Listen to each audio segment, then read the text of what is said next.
Sembré una flor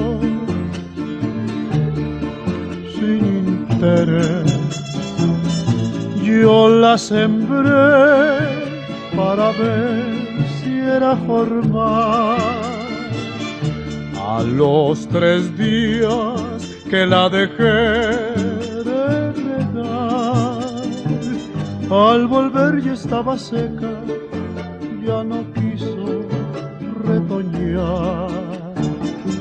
Al volver ya estaba seca, ya no quiso retoñar.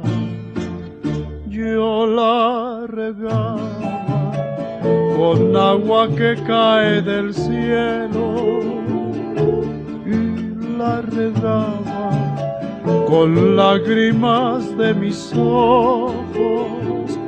Mis amigos me dijeron: ya no riegues esa flor ya no retoña, tiene muerto el corazón. Esa flor ya no retoña, tiene muerto el corazón.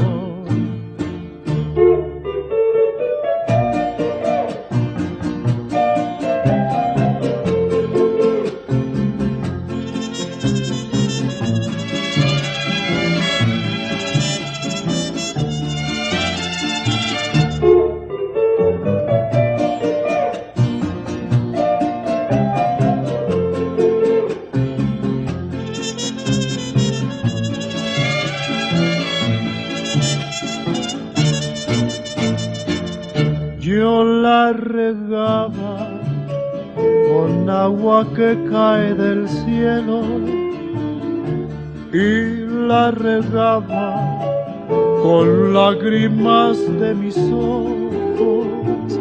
Mis amigos me dijeron: ya no riegues esa flor ya no retoña, tiene muerto el corazón.